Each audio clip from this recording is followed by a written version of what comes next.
the question that I think, again, many parents ask, and I'm sure you've been asked many, many times, what are the reasons that the baby is not sleeping well at night? Like a lot of wakening, what is norm again here, to how many times the baby can wake up in the morning or in the night? What is the ideal picture? Yeah.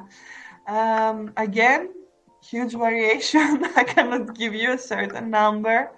There's one study that showed that they had anywhere between 3 to 20 awakings at 8 months, which is pretty depressing if you're in the 20 awakenings. But I would say if your baby is waking up more often than 2 hours per night, so if they don't have 2 hour stretches, that this is something that you can check whether there's something that makes it difficult for them to stay asleep. And the reasons might vary. So you might have children who have some health issue, like allergies and GERD, many times reflexes, GERD, many times can cause frequent awakenings.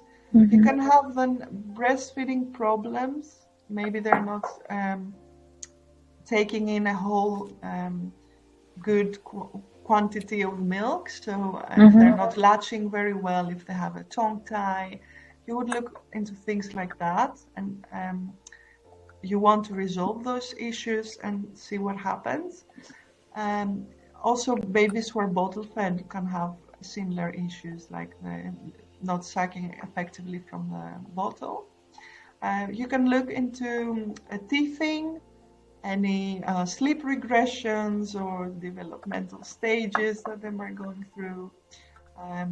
Usually these don't last long. So for example, for teething, you will have 3 to 5 days of discomfort. So it wouldn't be months. If it is months, you can check whether there's something else. You with developmental stages as well, it will be something like 1 to 2 weeks. If it's longer, if it's months, check it out. And then what else? Oh, you also want to see how much daytime sleep they're getting. If they're getting too much daytime sleep, then they need less at night. So again, the example of the 6-month-old who needs 12 hours of sleep, usually they sleep 9 to 11 hours at night. So the rest is daytime sleep. And if you have this baby sleeping 3 hours in the day, then they will only sleep 9 hours at night. So you want to see how much sleep your baby needs, so that they're not getting too much during the day or too little. And then you want to see anything that has to do with connection and emotional reasons for waking. I mean, I had a family a few days ago who told me that the mother wanted to stop nursing to sleep, and they told their child that she's going to work. And her child was 19 months. They were waking excessively because they were always on alert to see whether the mother has returned. So sometimes you have issues like that. You have to see like what is happening, and what you have to be curious a little bit and look at the child and be like, what might be influencing my child at this particular moment? And you know, in this situation, the solution was to just tell the child that mama is here, she's asleep, and the milk is asleep, so you cannot nurse, but she will be there in the morning, and you will drink milk in the morning.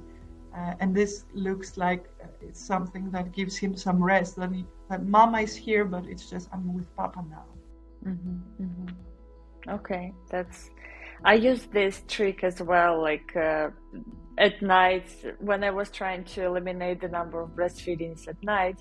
That was one of the things that helped me to say to a child, because he was almost 2 years old. And I told him, look, just, during the night we sleep, the milk is sleeping, and it went smoothly. But he was old enough, I would say. Yeah, with older children, they know what happens at night, and you can teach them, what happens during the day, what happens at night. And yeah, you can use it as a strategy. Many parents Hmm. do.